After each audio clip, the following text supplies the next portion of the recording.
ready for this? Hey everyone, my name is Miss Zeffiro. I'm a fourth grade teacher at Horizons, and tonight I'm going to be reading a story called Salt in His Shoes, Michael Jordan in Pursuit of a Dream. This story is actually written by Dolores Jordan, who is Michael Jordan's mom, with his sister, Rosalind M. Jordan, and it's illustrated by Kadir Nelson.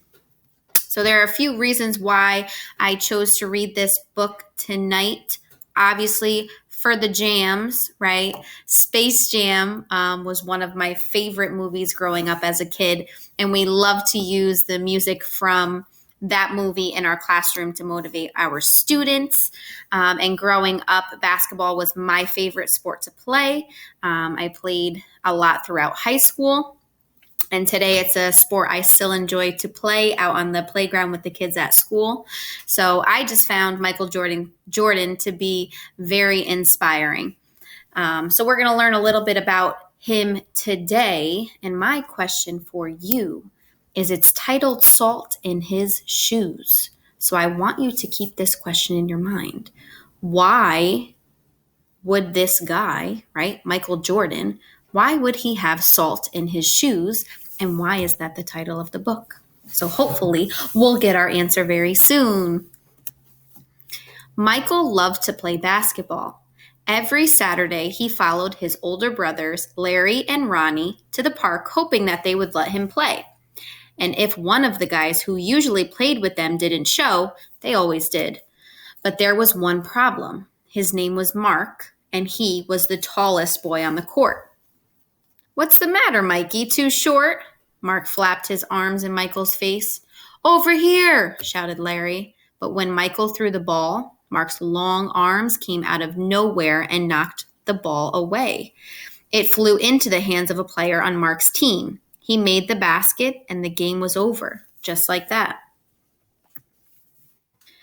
"I'm really sorry, guys. If I were taller, that wouldn't have happened." All the way home, Michael apologized, even though no one was mad at him. His oldest brother, Ronnie, tried to cheer him up. "Look, little brother, you played good today. Don't worry, we'll win the next time."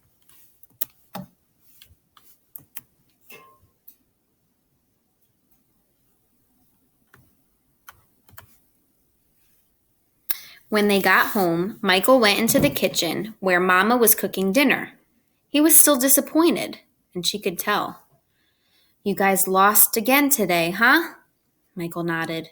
He sat quietly for a minute, then said, "Mama, how can I grow?" Now, Mama knew the answer to a lot of questions, but this was a tough one. She thought for a moment, and she sprinkled salt and pepper on the chicken she was making for dinner. Then she smiled, looked at Michael, and said, "Salt." "Salt?" Michael looked at his mama. "Salt in your shoes. We'll put salt in your shoes and say a prayer every night. Before you know it, you'll be taller," she replied.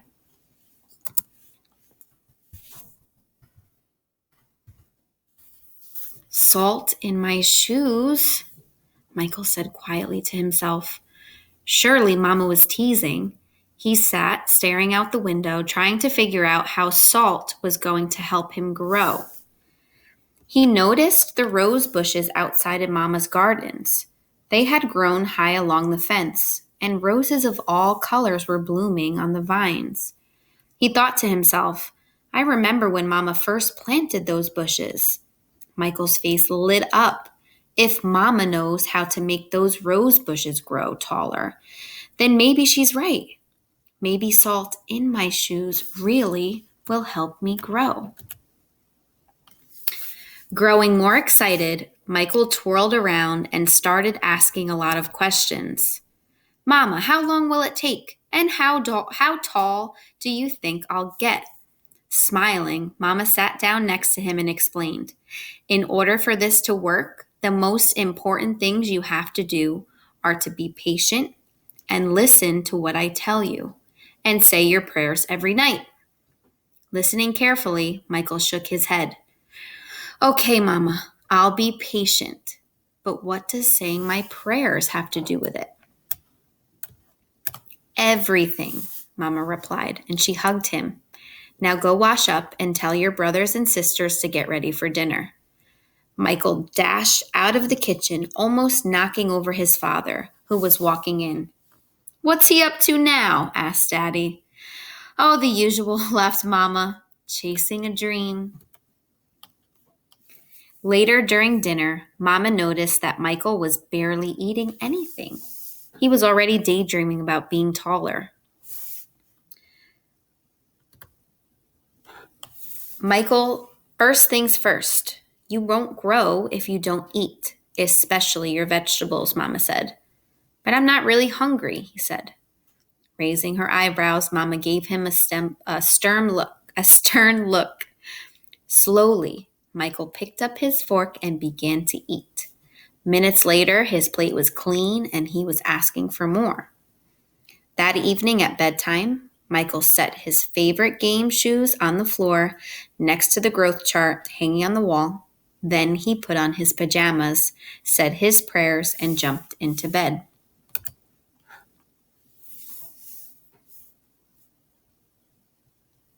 When Mama came in, Michael was fast asleep. By the look on his face, she could tell he was already playing basketball in his dreams.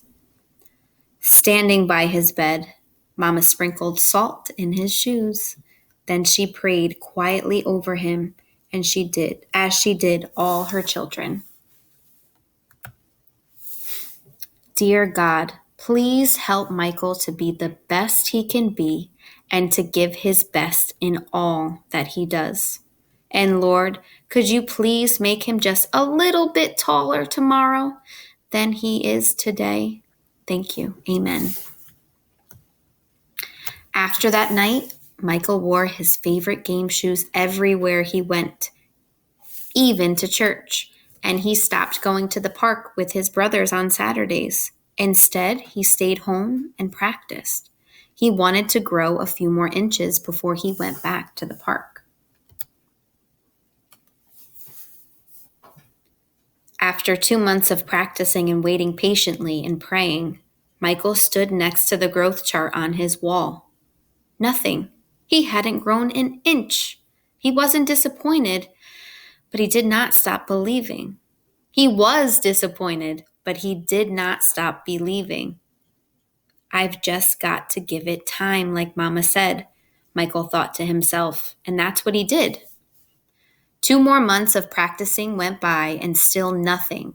Now Michael was becoming a little sad. Not only had he not grown 1 inch, but he also missed playing basketball with Larry and Ronnie. About the only thing he didn't miss was being picked on by Mark. When the next Saturday came, his brothers tried to get Michael to go with them at the park, but he wouldn't budge. Mama had begun to worry. When she saw Michael sitting alone on the steps, she said to Daddy, "Maybe you should go out and talk to him." So Daddy went out and sat with Michael.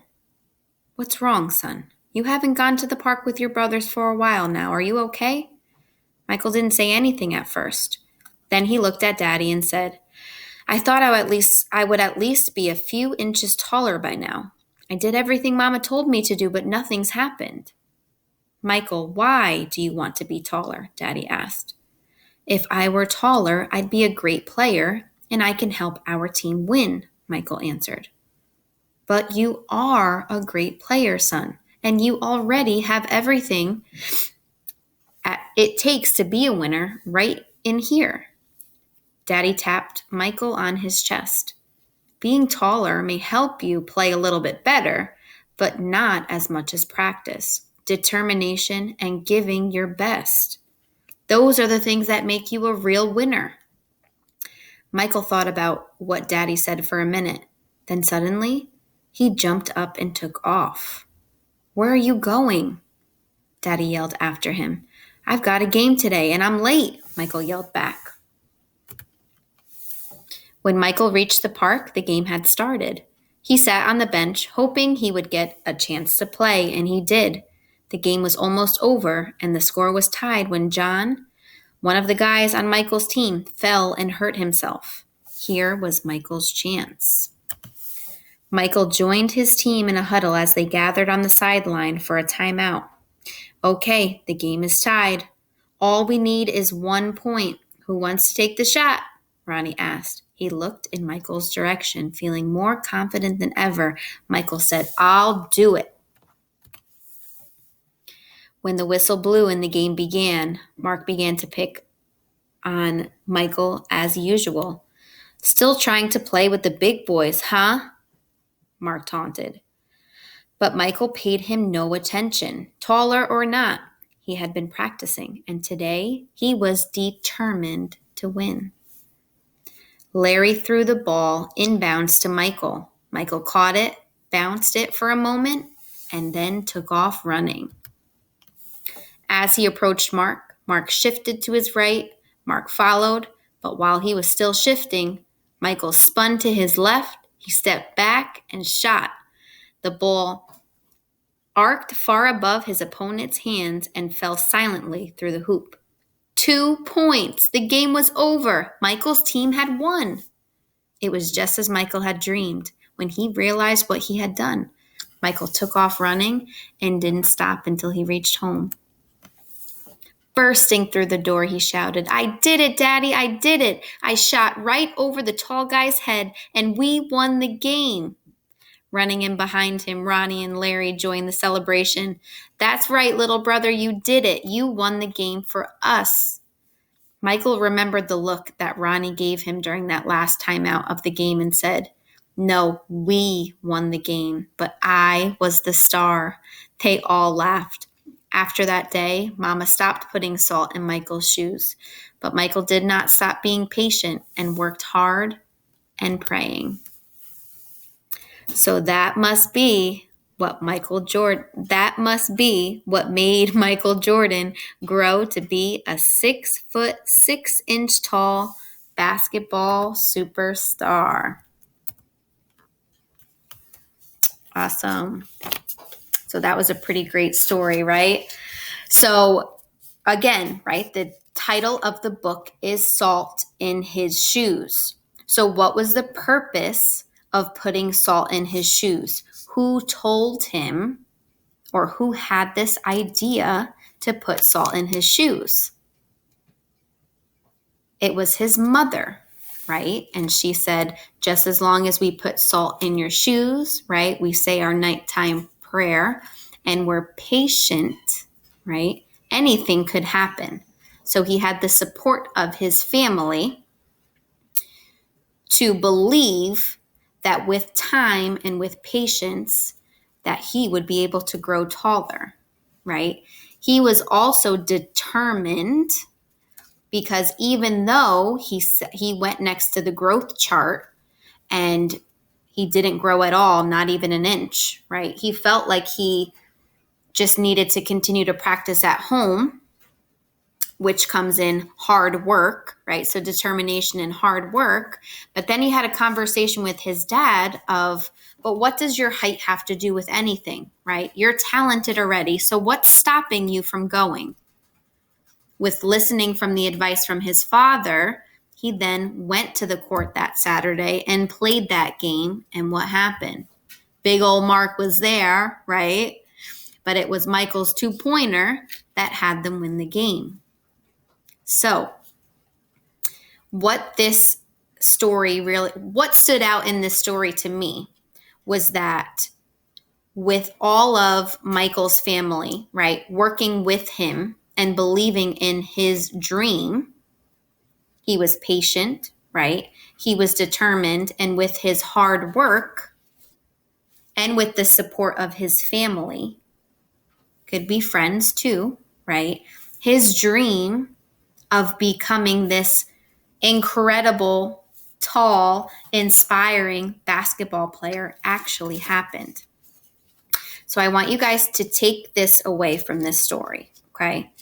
I want you to think of a dream that you may have, okay? What is something that you want to be when you grow up, okay? So my dream is, or when I grow up, I want to be Okay. I want you to think of an action, right? What is something that you can do to make that goal happen or to make that dream happen? And then I want you to think of, we'll call it like a goal champion.